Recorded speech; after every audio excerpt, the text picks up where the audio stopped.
If I'm gonna make a video explaining why it is that Marvel's on the cusp of losing Spider-Man and Doctor Strange and a whole host of other characters to probably never be seen in movie or comic book form again, I'm gonna need a shot of Louis XIII.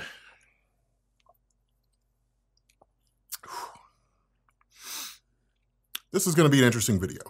Okay, so first things first, we were gonna save this for the rumor roundup, and honestly, there's just so much to cover here, and the title's just so damn clickbait, we figured we might as well make it its own video. So, what's actually happening here? Okay, so what's taking place is that the estates belonging to various comic book creators, Stan Lee, Steve Ditko, Gene Colan, among others, are filing lawsuits against Marvel to take back the copyright of the characters that were created by these various creators, some of which have passed away. Now, the reason why this matters is because if that were to happen, it could unfold in two different ways. The first is that they would be able to take back partial copyright, basically meaning they and Disney would share the rights to these characters and essentially all future proceeds. The second thing that could happen, which is a lot more drastic, is they would get total copyright of those characters, in which case, if the Marvel Cinematic Universe is going to continue on, Marvel Studios and Disney will actually have to pay them to use these characters. It's a pretty huge thing. Now, the reason why this is important, and the truth here is a lot of people are talking about the Copyright Act of 1976,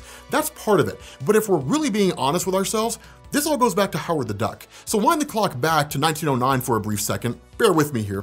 Back in 1909, with the copyright law as it existed back then, the idea is that if you had person A making content for person B, that unless there was a clear contract stating that person A was creating content for person B as work for hire, then it was assumed that it was work for hire. Now, there were a few legal precedents that were created in 1939 and 1965 by virtue of lawsuits, but with the Copyright Act of 1976, what this did is it basically said that if person A is creating content for person B and it's done as work for hire, there has to be a contract specifying that. More so than that, if there's not a contract that specifies that, if person B is spending money to allow person A to create content for person B, then person B owns the rights to that character, right? They're basically an expense, and that's the kind of deciding factor when it comes to this. Now, let's talk about Steve Gerber and Howard the Duck for a second. So Steve Gerber, of course, as you guys know, and really just by context here, was a comic book writer for Marvel Comics and also for DC.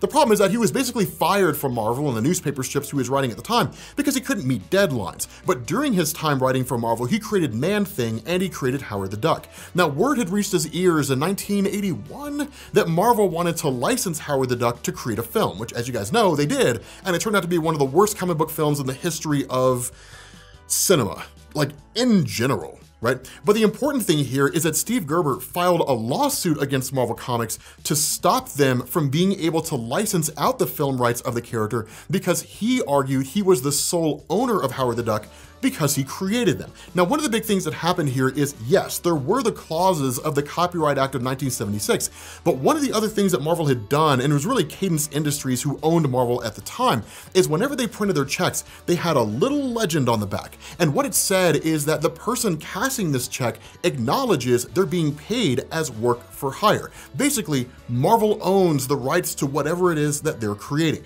The fact that Steve Gerber cashed these checks, as far as it was concerned from a legal precedent, is that Steve Gerber recognized that by Marvel's own expense, he was creating Howard the Duck, i.e. they were paying him to create a comic book character. Therefore, Marvel owned the rights to Howard the Duck. He ultimately settled out of court and he acknowledged this. And that's the precedent that Marvel uses. Now, the idea that's being kicked around here right now is something called the Marvel method. And that's what Marvel is using as its defense. Because of the fact that people like Stan Lee and Steve Ditko and Gene Colan weren't just sitting in their apartments one day and said, I have an idea for a kid who basically gets bitten by a radioactive spider, and then I'm going to basically publish him under Marvel Comics, but I'm the sole original and only creator of this, that what you had is something called the Marvel method. Quite literally, you had comic book writers and artists who would sit in an office called the bullpen back in the 60s, 70s, and partially during the 80s, and they would all basically just kind of spitball ideas together. But the idea is because they were working under the umbrella at Marvel in a Marvel office,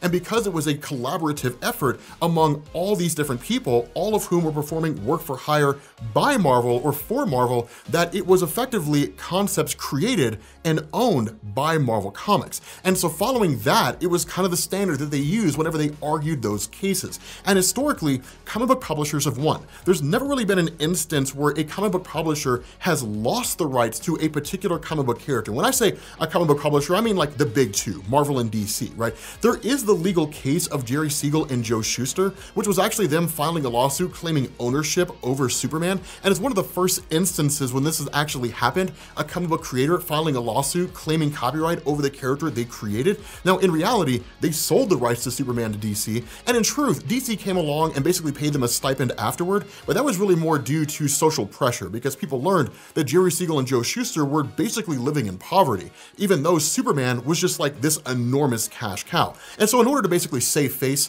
DC ended up just kind of paying them a stipend for the rest of their lives until they ended up passing away. But the important thing here is that in every single instance where a person or a creator has filed a lawsuit against a comic book publisher under the auspices that they own the character that they basically created, the response of that particular comic book publisher from the legal side anyway is, no, this was work for hire. We paid you to create this character. We paid you to create Howard the Duck out of our own pocket, or we paid you to create Thor or Iron Man or Black Panther or the Mighty Avengers or any of these things. Regardless, the company paid for that character to be created. Therefore, under the copyright law of 1976, that company owns that particular character. Now, whether or not these guys will succeed, I honestly have no idea. Only time will tell, but I will bet you this. Disney and Marvel will not risk losing this just multi-billion-dollar slush fund, right? This just license to print money. They're not gonna lose that. And Disney's lawyers are nothing if not litigious,